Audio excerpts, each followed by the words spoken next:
Hello student, history ज्ञान श्रृंखला में आपका स्वागत है। आज हम लोग अध्ययन करेंगे बौद्ध धर्म और जैन धर्म में क्या समानता है। इसके पहले आपने अध्ययन किया था दोनों के असमानता में।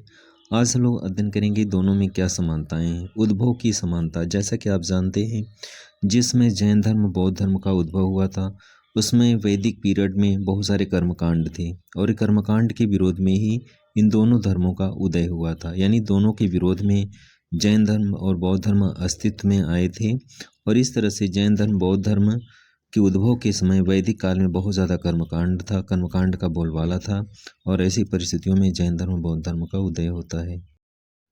जैन धर्म बौद्ध धर्म में दूसरी समानता है, दोनों धर्म ईश्वर के अस्तित्व में अविश्वास यानी विश्वास नहीं करते।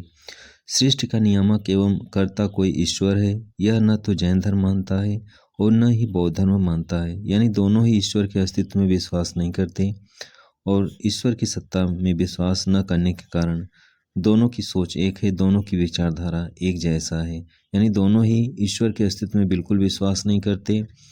यानी वे सभी जीवों में संसार का कोई भी अलग अस्तित्व नहीं है। बौद्धों का कहना है कि समस्त संसार की रचना अणुओं के द्वारा की गई, अणुओं में रचनात्मक और विनाशात्मक शक्तियाँ विद्यमान हैं और इस तरह से ईश्वर की सत्ता में दोनों विश्वास नहीं करते।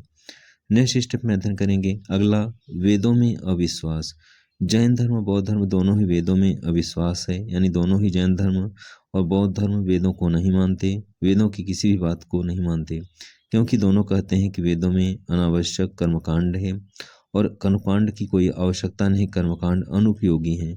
दोनों के मतों में वेदों का खंडन किया गया है और इस कारण भारतीय दर्शन में दोनों मतों को नास्तिक दर्शन कहा जाता है। ब्राह्मण धर्म ग्रंथों में वेद विरोधिता के कारण ही इसकी निंदा की गई है। तो इस तरह से जैन धर्म बौद्ध धर्म दोनों ही वेदों की सत्ता में विश्वास नहीं करते, वेदों की बातों का विरोध करते हैं, वेदों के कर्मकांड का विरोध करते हैं, क्योंकि कर्मकांड के कारण ही समाज अलग थलग पड़ गया था और ये इनका मानना है कि कर्मकांड के कारण लोग एक दूसरे से दूर हो गए और कर्मकांड ही समाज के मार्ग में बाधक है।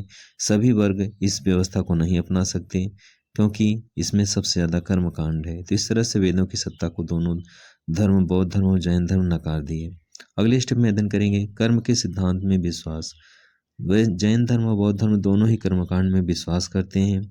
इन धर्मों के अनुसार मनुष्य के अच्छे व बुरे कर्मों के आधार पर ही अच्छा या बुरा जन्म होता है।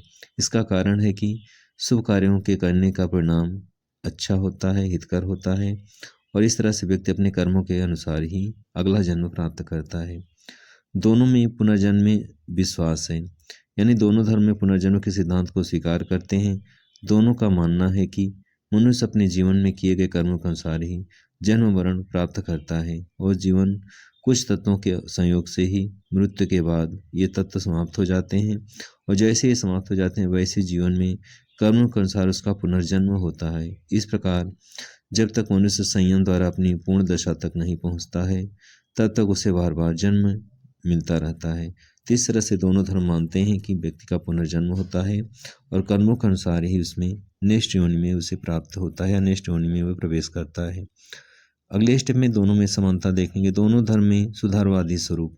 जैन तथा बौद्ध धर्म ने इस कर्म के संसार के सामने रखकर यह स्पष्ट कर दिया कि संसार में जो भी असमानता दिखाई पड़ती है वो प्रत्येक के कर्मों का फल है। प्रत्येक व्यक्ति अपने अच्छे और कर्मों द्वारा ही निर्वाण प्राप्त कर सकता है। जैन धर्म बौद्ध धर्म की समानता के अंतर्गत अगले स्टेप में देखेंगे दोनों में क्या समानता है। तो दोनों के उद्देश्य की समानता है, उद्देश्य में समानता है। दोनों ही धर्म निर्वाण के में विश्वास रखते हैं और इन दोनों ही धर्मों में उपासकों का यह विचार था कि सांसारिक कष्टों से छुटकारा पाने का एकमात्र साधन निर्वाण की प्राप्ति है। यानी निर्वाण के माध्यम से ही संसार की गति से दूर हुआ जा सकता है और उद्देश्य की प्राप्ति की जा सकती है। इस तरह से दोनों के उद्देश्य में समानता पाई जाती है।